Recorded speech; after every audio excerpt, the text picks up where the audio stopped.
Good morning, and welcome to Transformed by Truth. Our devotional thought this morning comes from the book of Proverbs, chapter number 23 and verse number 26, which reads, "My son, give me thine heart, and let thine eyes observe my ways." This verse of wisdom should be heeded by every parent. They should think and meditate on what this verse means. My son or my daughter, give me thine heart.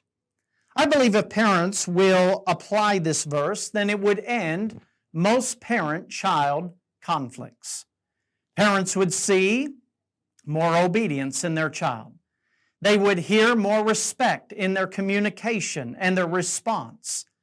And the overall environment within the home will radically transform and change. The home will be a place of love. The home will be a place of joy. It would be a happy home. See, when a parent has the heart of their child will respond differently and behave differently. It's just the natural product of having the heart of our child. The word heart in this verse refers to one's affection. So what Solomon is essentially asking his son is, son, give me your affection. Give me your love. Give me your trust. Give me your respect. Quite a request by Solomon, but one that I think was merited. One that many parents are desiring for their children to give to them. I know I want the heart of my child. I want them to love me, respect me, obey me, have confidence and trust in my leadership.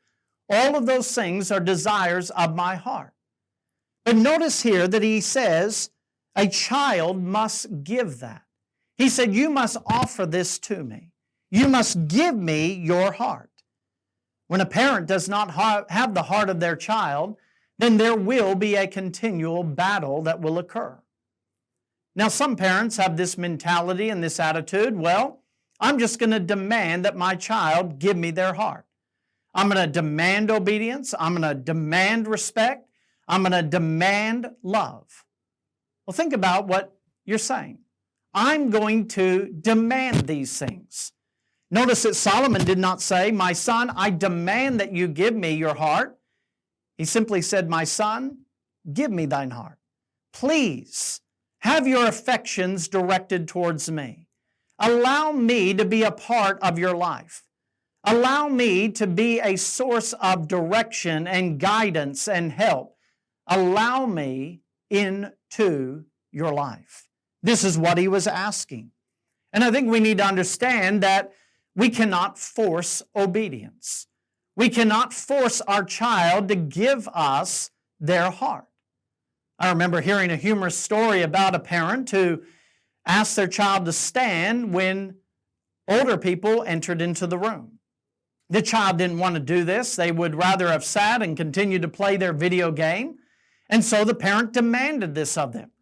When people come into the room, you stand up, you say hello, you be respectful. Well, one day, older people entered into the room and the child was forced to stand. And he had an attitude all over his face. It was very clear he did not want to do what he was being asked to do. And he said this to his mom. He said, well, I may be standing, but inside I'm sitting. What he was revealing is, you don't really have my heart.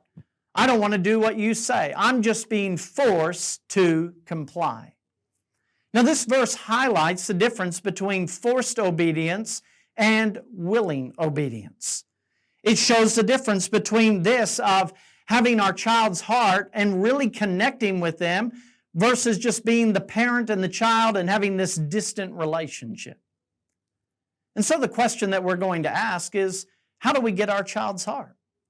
How do we ask and convince our child to give us their heart? Well, there are three things that I think will accomplish this. Number one, a parent has to build a relationship with their child. It is a must. Notice what the verse says, my son. Solomon is not referring to him as his biological son. He's saying, well, biologically, you are my son. You are of my flesh. You are of my blood. That's not how it's being used. It is being used in a relationship style. He's saying, you are my son. I have a relationship with you. I love you. I want to connect with you. You are mine. And I want you and desire for you to have a relationship with me. Now, how do we build a relationship with our children? Well, I think it simply comes down to this. We have to spend time with our children. If we don't spend time with them, we won't know them, we won't understand them, we won't be able to understand what they're thinking or how they're feeling. And so we need to spend time with our children. That means that we need to talk with them, sit down and have a conversation. Now, I realize that at first that may be a little awkward, it may be unusual. How do I talk to my child, especially the little ones? All they want to do is talk about toys or sports or things that really I'm not interested in. Well, discipline yourself. Talk to your children. Find out what's going on in their life. Learn to laugh with your children. Have a fun time. Play a game. Laugh about things. Tell jokes. Just enjoy being in their presence. We also need to involve our children. Involve them in the chores around the house, what we're doing. Dad, if you're working on the car, have your child come there and teach them and show them how to fix things. Mom, if you're cooking in the kitchen, have them come, show them how you put the food together and teach them those little things along the way. Involve them in your life and constantly be engaging to your child. Never let them just kind of go out on their own and be in a distant world. Connect with your child. Engage them continually. Someone spelled love this way, T-I-M-E, time. That is how love is spelled.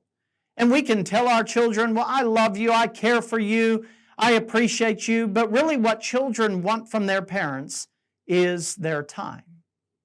A recent poll came out that shows that the average parent spends less than 20 minutes a day with their child. 20 minutes a day. Now understand that's not just sitting down talking with their child, interacting with their child. That just means in their presence. Maybe eating breakfast or doing chores or watching TV or something like that. 20 minutes a day is not enough time to build a relationship with your child. And so this must be a priority. If we want our child's heart, if we want to convince our child to give their heart to us, then we have to build a relationship with them. I want you to write this down. A little involvement goes a long way with your child. A little involvement goes a long way. I've seen that in my own relationship with my daughter, is that if I spend some quality time with her, it changes her demeanor, it changes her attitude, and it draws her closer. We have a closer bond as father and daughter. If you want your child's heart, you need to build a relationship with them. Secondly, you need to be bold in your request. Notice what Solomon said.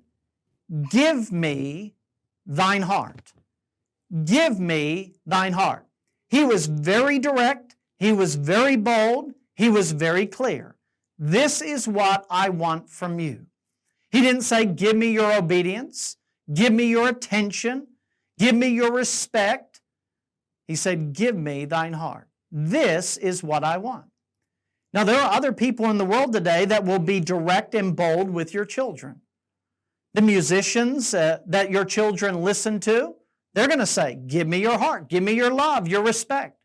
The movie star is going to say, give me thy heart. The boyfriend, the girlfriend is going to ask and require that heart. Let me also say this. Those that are detrimental to your children will be bold in their requests.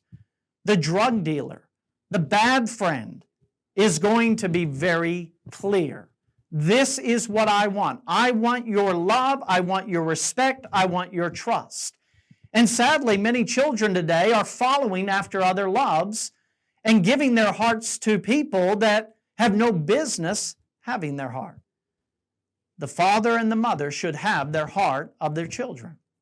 So what I'm saying is this, is be very clear. Be clear to your children. Don't be weak. Don't be unclear in what you're asking for. Maybe it is needed that you just come to your child and say, I love you. I want to have a relationship with you. I want your heart. I want to be close with you. These are things that parents need to develop. In fact, if we don't do it, then our children are going to be left confused. Sometimes we don't do these things because we fear rejection. Well, if I come to my child and say, I'd like to have a relationship with you, I want to be involved in your life, I want your heart, we fear that our child is going to look at us and say, no, I'm not going to give you my heart. I don't want to do that. But let me remind you of something. Remember, you were your child's first love. When they came into this world, they loved you first.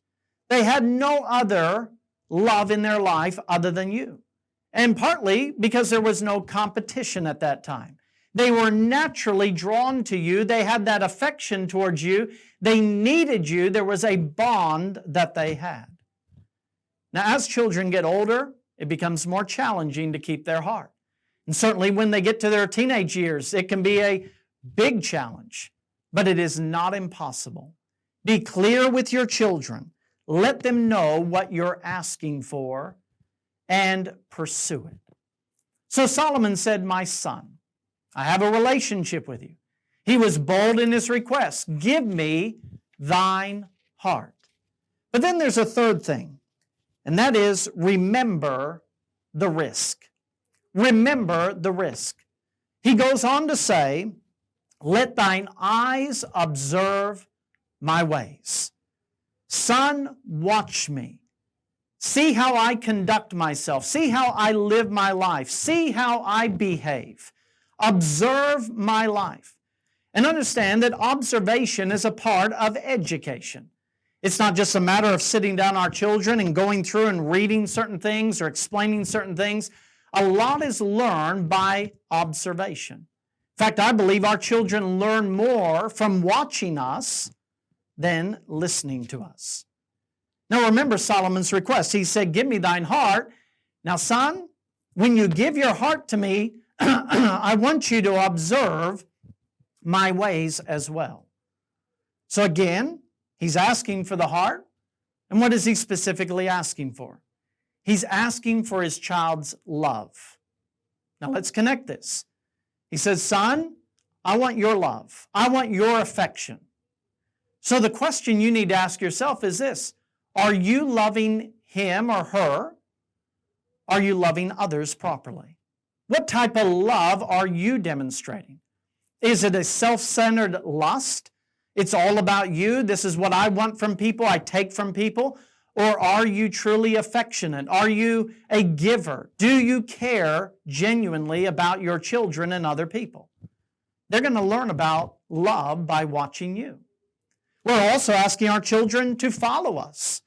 Give me thine heart. Follow my direction. Follow my example. Question is, are you setting a good example? Are you leading them in the right way? This mindset or these words of do what I say, not what I do, will never work. Children will follow your example a lot quicker than they'll follow your words. We're also asking our children to trust us. Do you keep your word? Do you keep your word with your children? That is very important. Hypocrisy destroys relationships. And so what Solomon is saying here is this, that if you're going to give me your heart, then I want you to observe my ways. Don't frustrate your children. Don't anger your children by acting like you're perfect. They know that you're not perfect. They understand that. What they really want to see from their parents is a genuineness and an honesty. That is what a good relationship is built upon. That is a relationship that will bring one's heart to have the affection and trust towards you, and it is one that will be greatly profitable. It is a wonderful thing to have our child's heart. It is a joy to know that their heart trusts in us. But I want you to understand there are many that are trying to steal the heart of your children.